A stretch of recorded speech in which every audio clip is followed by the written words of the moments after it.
रीमा एक सीधी सादी और मेहनती लड़की थी, जिसकी शादी एक छोटे से गांव के रहने वाले राजू से हुई थी।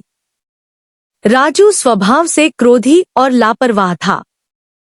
शादी के बाद रीमा को समझ में आया कि उसका जीवन आसान नहीं होने वाला।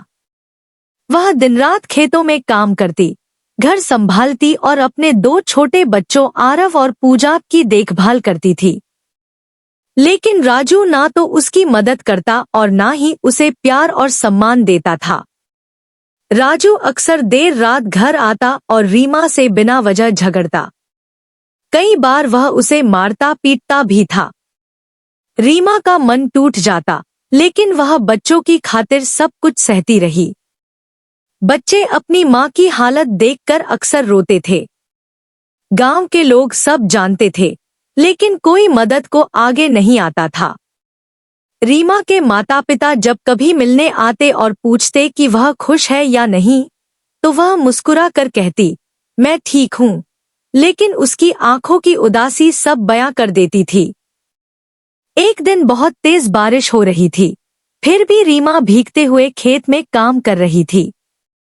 उसी दिन उसे तेज बुखार आ गया। वह बिस्तर से उठ भी नहीं पा रही थी और बच्चे भूख से रो रहे थे। राजू ने जब यह देखा तो पहली बार उसे झटका लगा। उसे समझ नहीं आया कि वह क्या करे। वह गांव में मदद के लिए दौड़ा, लेकिन सभी ने उसे नजरअंदाज कर दिया। तभी एक बुजुर्ग पड़ोसी हरिश्चंद्र जी ने कहा, जब तक तुम खुद अपने परिवार की कदर नहीं करोगे, तब तक कोई और क्यों करेगा। उस बात ने राजू की आंखें खोल दी।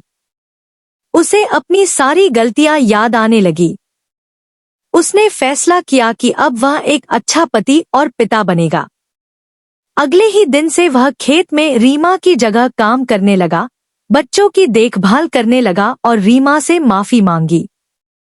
धीरे धीरे उनका जीवन बदलने लगा। अब उनका घर खुशियों से भर गया था।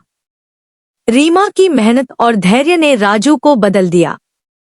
एक टूटते हुए परिवार को फिर से जोड़ दिया गया। प्यार, समझदारी और जिम्मेदारी की डोर से